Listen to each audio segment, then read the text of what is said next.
menurut madhab Syafi'i, madhi itu najis, mani tidak najis. Maka kalau orang itu terangsang, kemudian basah, laki-laki bisa basah, ya ngiler, perempuan juga bisa basah. Maka ada istilah orang akan hubungan itu, ini orang nakal ya, Bapak mau mie goreng atau mie godok?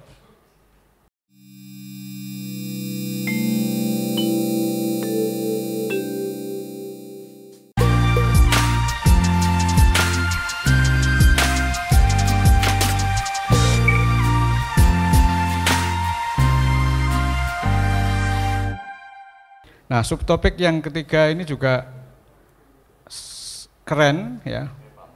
Budak cinta, tetapi labelnya lain, yakni melihat wanita cantik atau gambar wanita cantik, bahkan sampai melihat gambar porno atau video porno saat ibadah puasa Ramadan. Saya kira melihat keindahan itu termasuk memandang kecantikan perempuan atau memandang ketampanan bagi perempuan kepada laki-laki, ini adalah sunatullah ya, atau keniscayaan. Siapapun senang kepada keindahan, sebab Allah menciptakan laki-laki dan perempuan agar bisa berpasang-pasangan. Persoalannya adalah kalau seorang laki-laki itu memandang wanita cantik di bulan Ramadan dengan syahwat, atau sebaliknya, seorang perempuan melihat laki-laki sedangkan mereka sedang berpuasa Ramadan dengan syahwat juga. Bagaimana ini hukum puasanya? Dosakah mereka? Rusakkah puasa mereka? Hal ini juga sangat menarik untuk dikaji agar pemirsa di rumah, kaum milenial, pasangan suami istri bisa memahami betul, karena sangat terkait dengan persoalan nilai ibadah puasa.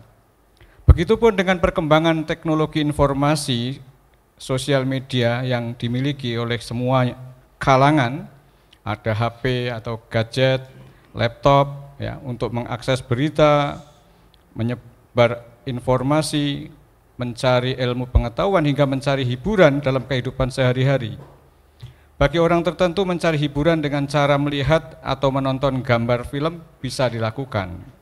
Persoalannya pun sama, bagaimana hukumnya jika seorang melihat gambar porno atau video porno sedang mereka sedang beribadah puasa. Batalkah puasa mereka? Dosakah mereka? Rusakkah ibadah puasa mereka? Hal demikian saya kira sangat menarik untuk kita perbincangkan dalam perspektif fikih maupun tasawuf agar masyarakat pemirsa menjadi jelas dan paham sehingga mereka berhati-hati di dalam mencari hiburan di bulan Ramadan. Sebelum narasumber membahas tuntas, Abah Daniel Royan nanti akan menyelaraskan, mohon kembali dua orang penanggap untuk menanggapi persoalan penting ini. Yang pertama, mohon pada penanggap Pak Umar, silakan bisa memperkenalkan diri juga. Assalamualaikum warahmatullahi wabarakatuh. Waalaikumsalam warahmatullahi wabarakatuh. Abah Daniel, selamat siang. Terima kasih atas waktunya. Nama saya Muhammad Umar Said dari perwakilan Pergunu Kendal.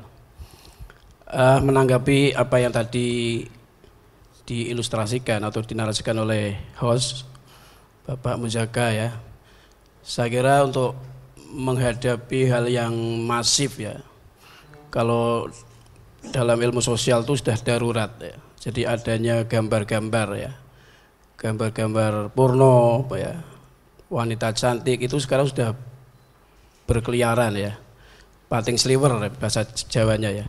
Kalau dulu gambar orang cantik itu ditempel di tembok ya, di tembok atau paling-paling kita bisa melihat di sebuah film ya. Tetapi sekarang dengan kita punya HP ya, itu hampir sangat sulit untuk kita hindari. Lalu bagaimana hukumnya? Kalau menurut saya ini maaf nih karena ini apa ya, dialog diskusi ya. Dua-duanya hukum harus kita terapkan. Yang satu adalah fikih ya. Jadi fikih itu kan produk ijtihad. Ya. Jadi ada halal haram itu produk ijtihad dari sebuah penelitian.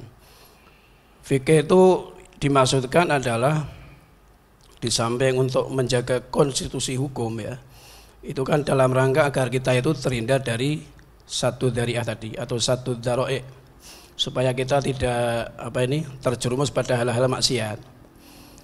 Tetapi persoalannya menghadapi hal yang masif seperti pornografi yang sekarang sangat marak ya. Bahkan pemerintah saja kan nggak bisa mengatasi itu karena memang itu sudah masuk di dunia yang harus terjadi kan. Bahkan itu ada nilai ekonominya ya.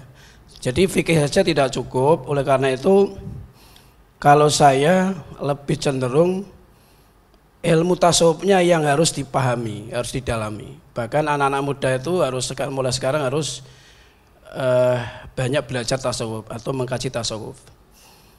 Sebagai contoh begini, saya dulu pernah menulis ya, ketika saya pergi ke Bali itu ya, KKL anak-anak itu ya, ternyata di Bali itu sama seperti sekarang di HP ini Pak Yai, pating sliver. Tiap kita melihat itu mesti ada orang telanjang, di sudut kanan ada, sana ada. Ini kan nggak bisa dihindari. Akhirnya saya kok teringat ya, ketika mengkaji tasawuf sama Abad Daniel itu ya, Iqadul Himam Pak Yai, hikam itu ya. Wah ini kalau gini caranya masa saya istighfar kok terus, nggak mungkin kan? Begitu melihat istighfar, astagfirullah, terus astagfirullah. Saya mencoba meningkatkan keilmuan saya dari fikih itu menjadi tasawuf. Ini maaf saya tulis itu dari perjalanan itu saya tulis dengan kajian tasawuf. Ternyata betul ya, dengan tasawuf itu saya merasa tenang dan merasa nyaman. Jadi saya melihat wanita cantik, pendekatan tasawuf, saya ingat sifat pesonanya Allah, jamil ya, pesonanya Allah. Ya Allah, Engkau telah menciptakan wanita yang cantik, bagaimana dengan wajah Engkau? Mungkin sangat pesona kan, sangat mentakjubkan. Saya mencoba seperti itu. Itu mungkin suatu solusi. Memang tidak semua orang seperti itu, tapi bisa kita latih. Karena untuk menghindari sesuatu yang sudah masif seperti pornografi, wanita cantik berkeliaran kemana-mana itu nggak bisa dengan solusi fikih, itu nggak bisa. Kalau fikih kan melarang ya kan. Kemudian jangan sampai kita melakukan, tapi sulit juga. Maka oleh karena itu solusinya adalah mengkaji tasawuf secara mendalam. Dan itu bisa kita jumpai di mana-mana. Kata badannya itu kalau ngaji, kalau orang baik di masjid itu sudah lumrah. Tapi bagaimana kita baik ketika kita di pasar? Lah dunia ini kan pasar, bukan masjid. Jadi saya dua-duanya Pak Muzaka ya. Jadi fikih itu ya mentoknya lah. Kalau memang nggak bisa seperti itu ya fikih. Tapi apakah bisa fikih itu kan? Jadi semuanya kok nggak boleh haram. Padahal yang namanya pornografi itu hadir setiap saat. Kita nggak bisa menghindar. Sekarang aja kalau saya buka Facebook, ya kan, maunya tuh saya mau mendengarkan ceramah, ya, misalnya dari kiai siapa, tahu-tahu pating sliver ya, ada kodang itu, ada sempak, nyusau ya, itu jalan sendiri, wanita cantik kan gak sulit kan. Makanya ketika kita ambil seperti itu, kalau kita sudah pernah mengkaji tasawuf, langsung ingat kepada Allah, oh betapa wanita kok cantik sekali ya, alhamdulillah, masya Allah, kan gitu. Bukan istighfar Pak Jaga. Kalau istighfar itu kita salah ya. Masa istighfar kok terus kan? Istighfar lagi, astagfirullahaladzim, astagfirullahaladzim. Ya kita tingkatkan ilmu kita menjadi subhanallah, masya Allah. Jadi saya kira boleh Pak. Boleh dalam keadaan darurat ya. Karena darurat ini kan sangat sulit kan. Boleh dalam keadaan darurat. Mantan Pak Yai Yusau, ini tanggapan lah, monggo nanti Pak Yai bisa memperjelas apa yang saya sampaikan ini. Tapi belum menegaskan itu. Jadi kalau misalnya melihatnya dengan sengaja, kan misalnya kita ingin mencari hiburan, lalu kita memang sengaja berburu gambar perempuan cantik atau yang cerempet-cerempet bahaya ke arah pornografi, itu terus bagaimana? Ya itu berarti masuknya ke fikih. Jadi kalau fikih itu kan an-nadratul ula itu ya, itu kan nggak apa-apa. Kemudian an-nadratus saniyah, salisah, baru kalau sudah masuk syahwat, tetap fikihnya kita pakai. Jadi fikih itu adalah cara solusi terakhir jika kita dihadapkan suatu yang sangat sulit. Tapi ketika darurat ya yang berjalan begitu normal, maka mendalami tasawuf itu menurut saya zaman sekarang wajib, Pak. Di mana-mana harus tasawuf, yang lebih ditingkatkan malah tasawufnya kalau saya. Begitu, Pak. Baik, Pak Umar, terima kasih. Oke, terima kasih. Assalamualaikum warahmatullahi wabarakatuh. Waalaikumsalam warahmatullahi wabarakatuh. Baik, ini Pak Umar menyatakan bahwa perspektif fikih itu digunakan yang terakhir ya. Yang penting malah justru tasawuf ya. Bahkan tadi disebutkan kiatnya tidak hanya istighfar astagfirullah tetapi ganti dengan subhanallah, tingkatkan lagi menjadi masya Allah. Ketika melihat orang cantik begitu ya, maksudnya begitu ya Pak Umar. Ya, tambah lagi yang terakhir la haula wala quwata illa billahil aliyil azim itu ya. Baik, itu penanggap yang pertama. Untuk seterusnya adalah penanggap yang kedua. Ini siapa? Tes. Assalamualaikum warahmatullahi wabarakatuh. Nggih, saya Novi dari NU Kendal Online, Pak. Nggih, ya. Menanggapi soal tadi sebelumnya saya ini maaf ya. Kami hanya berdua, hanya kaum hawa di sini, Pak. Dari tadi mau topiknya ini antara laki dan perempuan, kami agak terintimidasi dari sini tadi. Nyuwun saya nggih ratu batin. Yeah. Terus soalnya jadi objek, dari tadi jadi objek. Oke.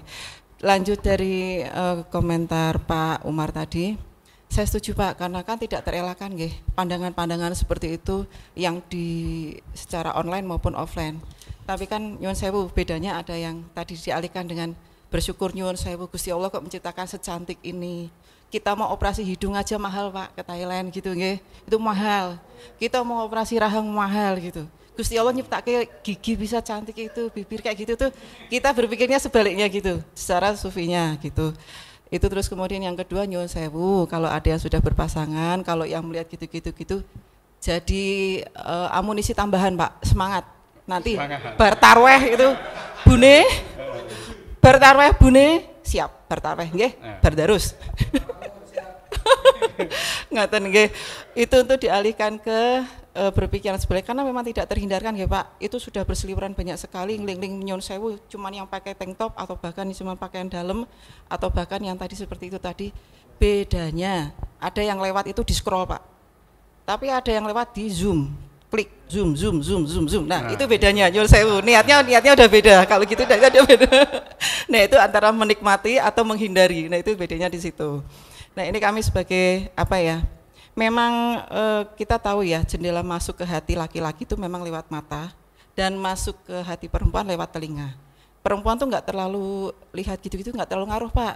Kita ini nggak terlalu ngaruh. Lebih ngaruh lihat yang merah-merah, lembaran merah itu tuh wah ngaruh. Wes ayo Pak gitu. Ya kan, ngoten. Nek laki-laki nyuwun sewu memang persentasenya lebih tinggi daripada perempuan. Perempuan tuh enggak begitu-gitu nggih Mbak nggih. Leres napa? Nyuwun sewu ngoten nggih Pak nggih. Jadi itu memang ada sisi baiknya Pak ngelihat kayak gitu, perempuan yang cantik, perempuan yang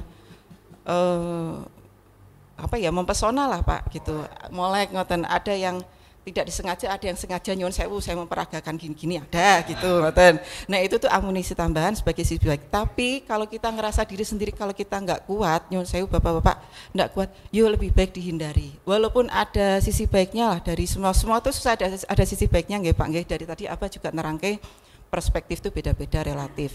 Ada sisi baiknya semua, tetapi kalau misalnya mudaratnya lebih besar, kita jadi berpikir kemana-mana, traveling pikiran gitu, jadi lebih baik dikontrol gitu. Bisa enggak apa-apa sih kalau bisa nahan kayak tadi Bapak bilang, tapi kemungkinan kecil nggih. Ngelihat itu amunisi buat tambahan nanti malam kayaknya enggak mungkin deh. Berat itu Pak. Berat terus terang nyuwun sewu seumuran Pak Fatur juga masih berat itu apalagi. Begitu saja yang ingin saya sampaikan, setuju dengan pandangan Bapak Muzaka juga. Nyuwun sewu pencerahannya dimohon diperjelas lagi supaya kami yang muda dan setengah tua ini lebih jelas lagi. Matur suwun.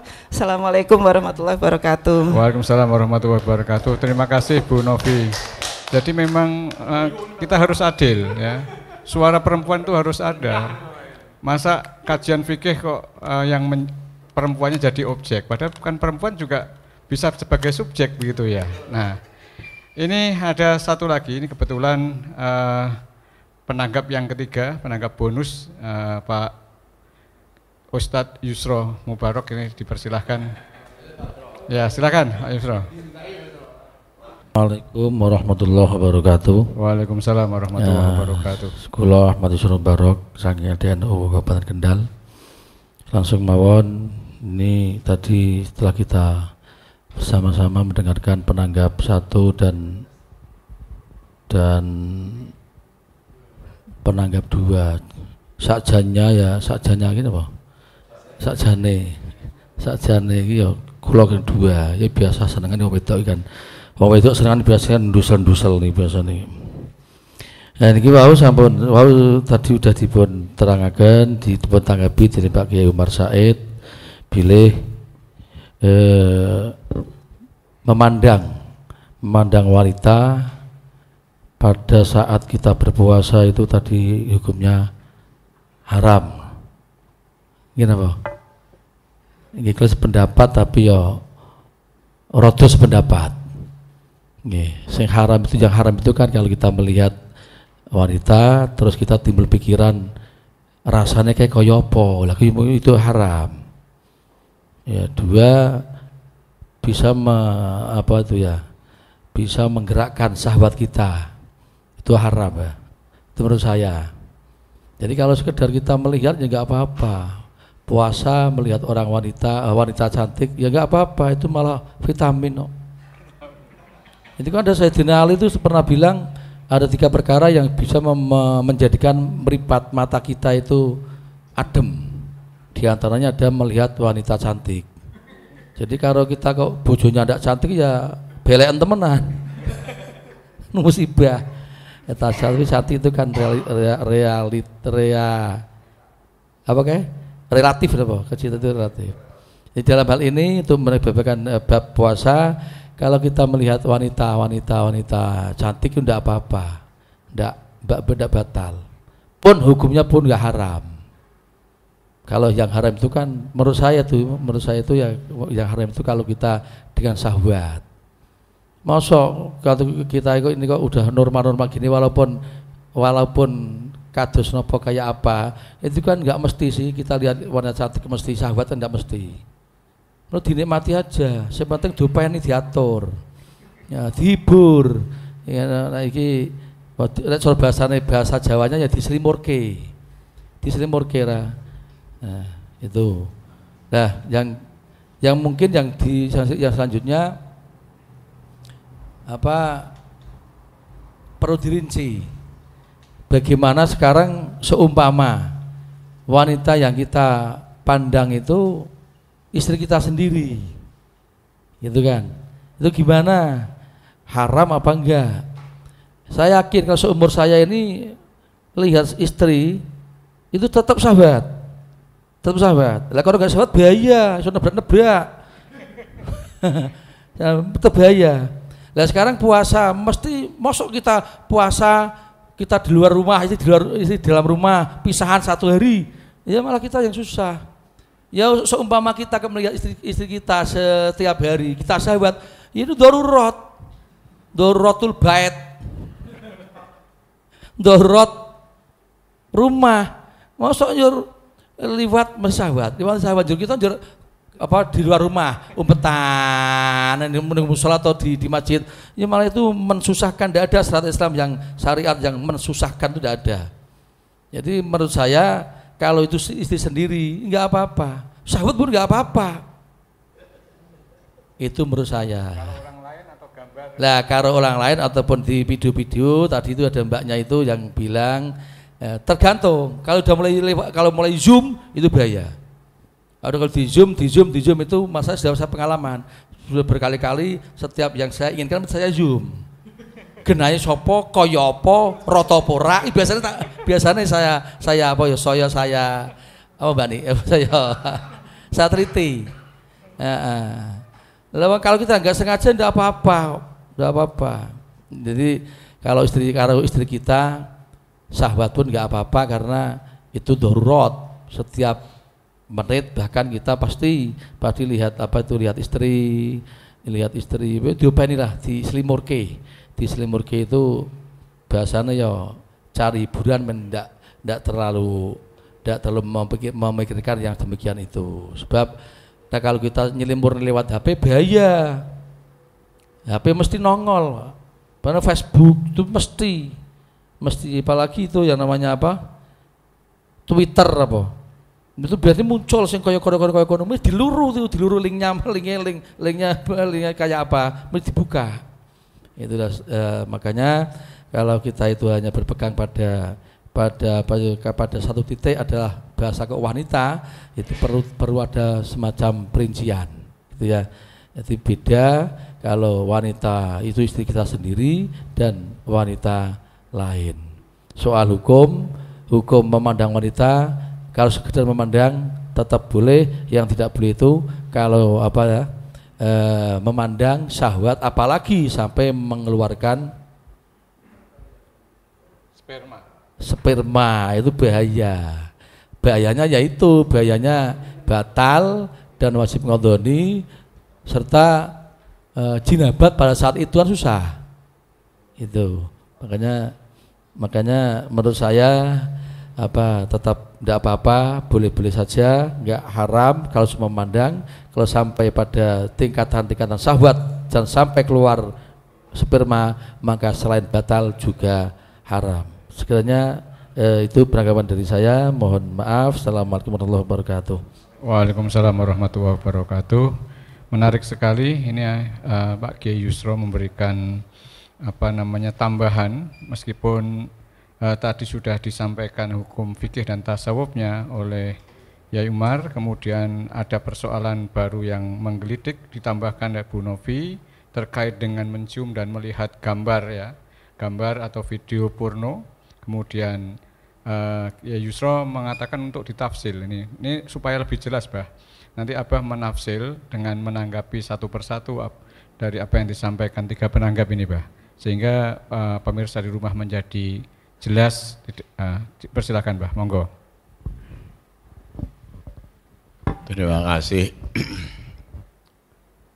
Kita di dalam melakukan puasa Ramadan yang akan datang ini kan harus memberikan pencerahan hukum bagi masyarakat yang sudah biasa bermain media sosial, menggunakan Android itu kan seringkali melihat aurat dengan tanpa sengaja, ada juga yang memang melakukannya dengan sengaja gitu loh.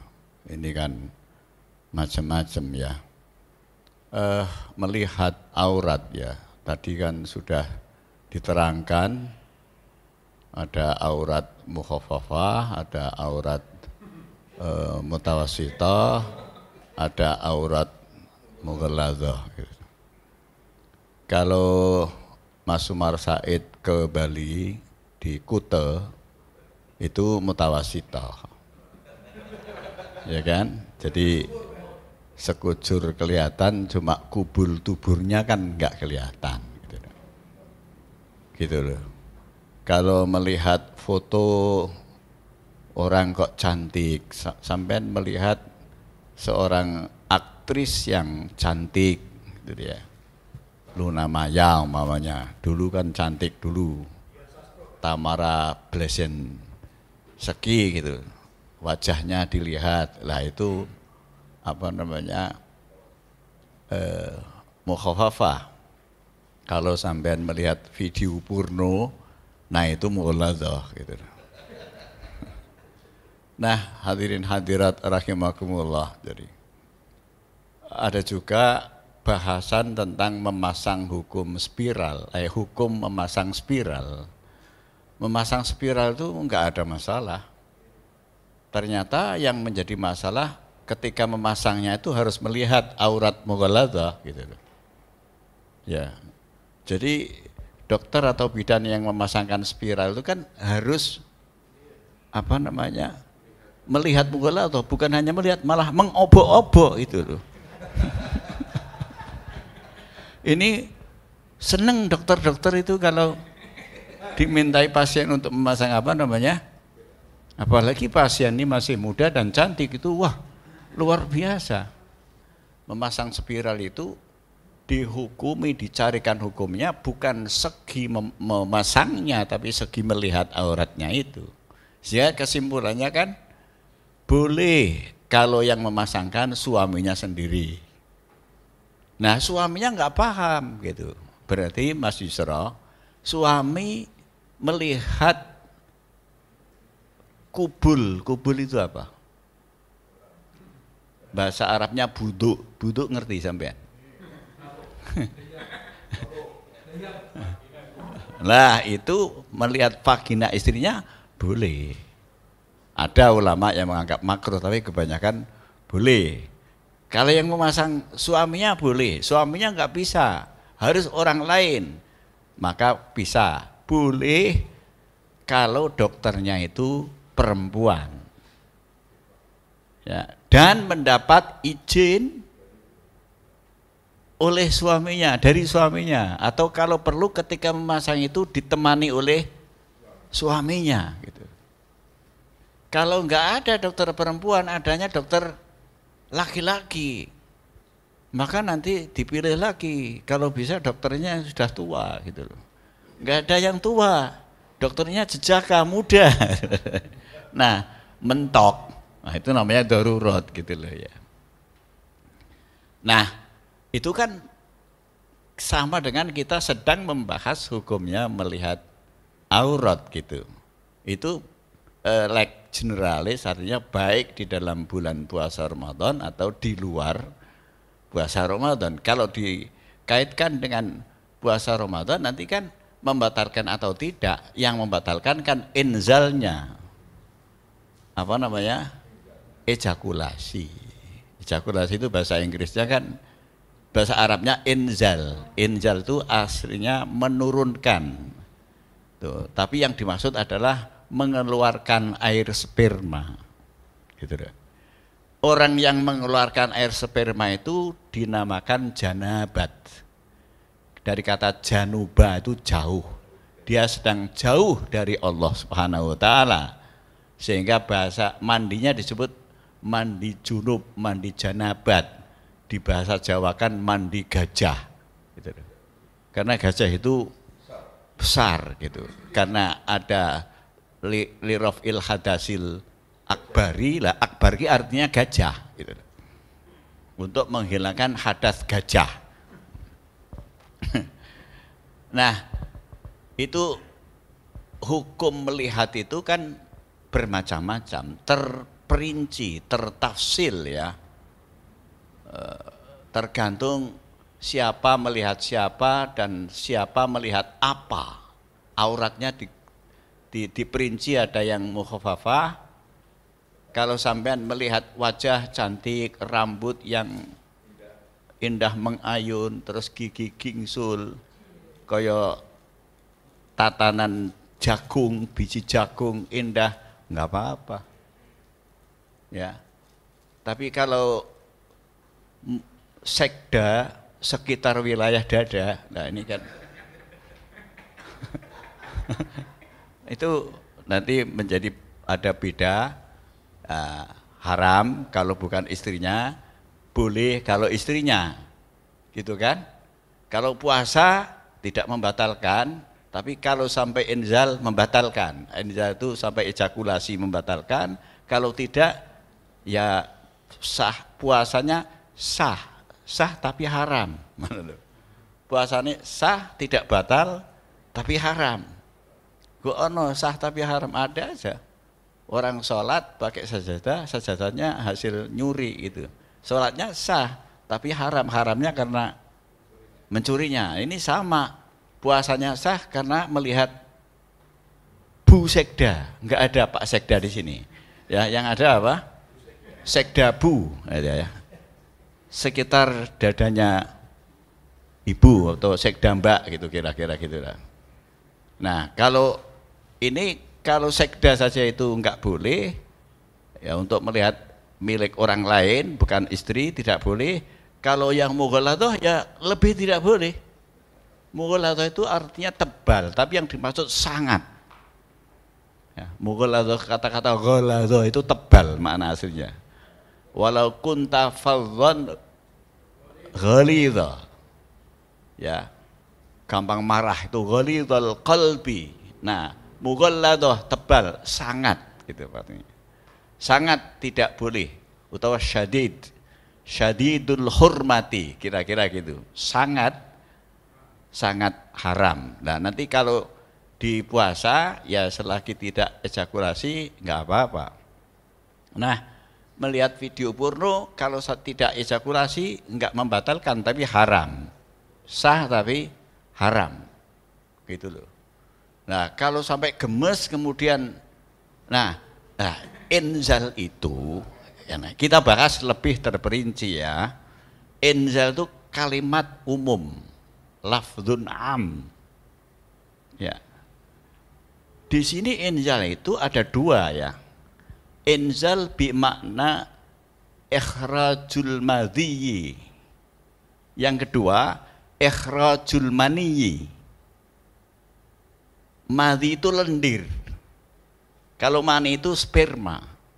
Menurut madhab Syafi'i, madhi itu najis, mani tidak najis.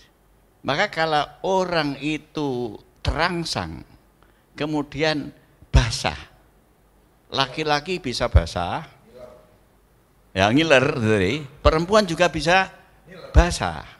Maka ada istilah orang akan hubungan itu, ini orang nakal ya, Bapak mau mie goreng atau mie godok?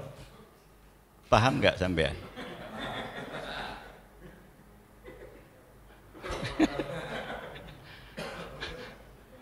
Mie goreng itu model kering, kalau mie godok itu model basah. Kalau mie godok nanti beli jelly. Kok guyu Mas? Ngomong Seribu apa ya kok update ya. Nah, ini wawasan saja ya, wawasan ya. Saya sih tidak melakukan tapi wawasan.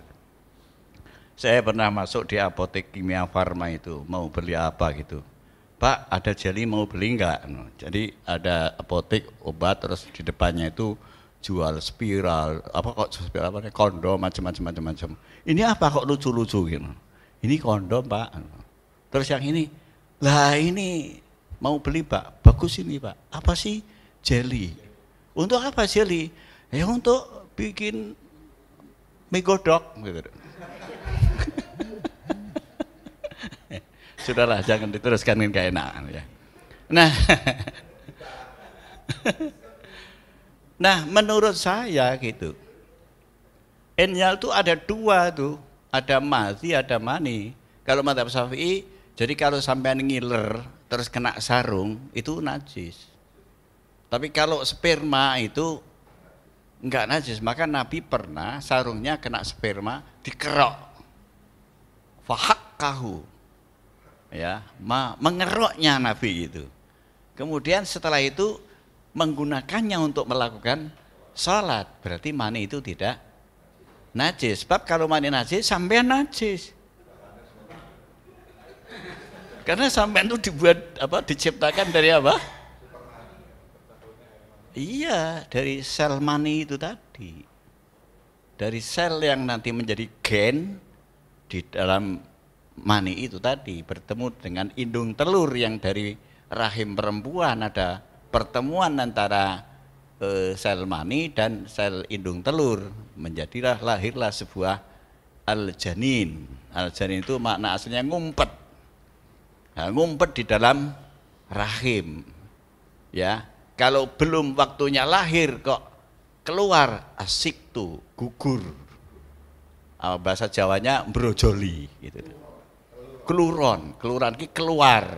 Terus kayak akhiran on, jadi keluron. Itu keluron gitu. Jadi ini yang membuat batal itu inzal. Nah, supaya kita lebih wirai, yang membatalkan puasa bukan sekedar inzal bil mani, tapi juga inzal bil madhi gitu. Ya, inzal bil madhi ini hati-hati ini. Menyawang melihat kecantikan saja kalau kesengseme nemen iso inzal itu. Iso iki padha karo pesen mie godhog mie iki.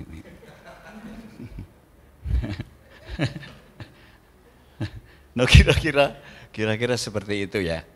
Nah, oleh karena itu kalau kesimpulannya tidak membatalkan sepanjang tidak inzal atau ejakulasi, tetapi sebaiknya itu dihindari. Laki-laki kepada hujjah hukum yang namanya saddu dzari'ah. Kemudian ini kan tadi membahas secara lex spesialis, hukmun khos. Ya, hukum khusus di bulan Ramadan. Kalau secara generalis kemudian ada sudut pandang sufi, itu nanti tadi saya ceritakan itu kan pandangan sufinya Syekh Jalaluddin Rumi. Kalau melihat kecantikan itu rasakanlah sebagai melihat jamalullah, keindahan Allah.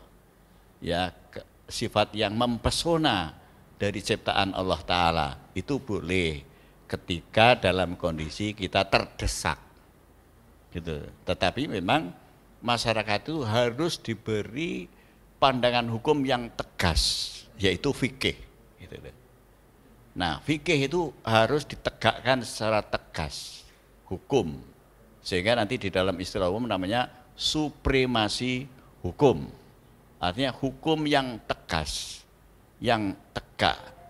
Al-hukmu bil qisti, hukum dengan tegas, itu dalam bahasa Latin, bahasa Indonesia supremasi hukum, al-hukmu bil qisti. Kemudian keterdesakan ini menjadi sebuah problem, solusinya adalah menggunakan sudut pandang sufi, anggaplah ini adalah keindahan dunia, tetapi dengan syarat memiliki kemampuan untuk tidak terangsang, untuk tidak terpancing, apalagi sampai inzal. Gitu pengertiannya, bukan segala hal dilihat dengan begitu ya. Jadi harus bagi orang-orang yang sudah bisa mengendalikan gitu. Nah, orang yang sudah mengendalikan itu kadang-kadang nanti mendapat lex spesialis gitu. Maaf ya, saya ini dianggap kiai ya. Mbak Nikmah itu kalau ketemu saya mesti salaman gitu, cium tangan. Yo tak wehke wae sih. Jari fikih enggak boleh. Aku wis ora kesetrum ya wis ben ngono wae.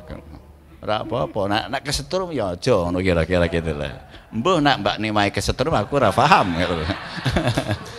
Yang penting saya nggak kesetrum kan gitu. Ini kan saya dulu bingung ini ada rujukannya enggak gitu. Nah, ketika saya ketemu Mbah Maimun juga ternyata Mbah Maimun itu ada perempuan ngajak salaman, ya dikasihkan aja tangannya itu kan. Oh, berarti ada yang sama, enggak apa-apalah. Kira-kira gitu.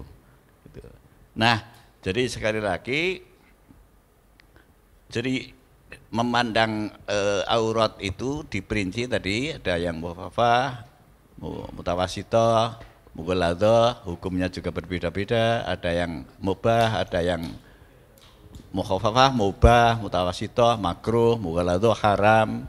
Tetapi soal di puasa secara lex spesialis tidak membatalkan puasa, dan membatalkan puasa apabila sampai mengakibatkan inzal. Inzal menurut saya baik bil madhi atau bil maniyi gitu loh. Ini supaya kita lebih wirai, sebab ada yang mengatakan inzal bil maniyi membatalkan, bil madhi tidak.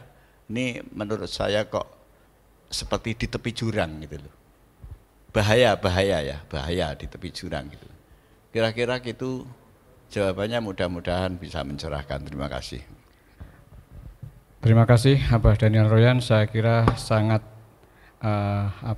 rinci, detail, dan ini bisa kita gunakan sebagai rujukan dalam beraktivitas, terutama dalam melihat wanita cantik atau melihat aurat dan seterusnya. Ini bisa ditafsir macam-macam, tergantung dari syahwatnya ataupun tingkatan-tingkatan yang dilihat, apakah itu yang mukhafafah, apakah mutawasithah, ataukah yang mughaladah. Saya kira untuk subtopik ini kita pungkasi sampai di sini.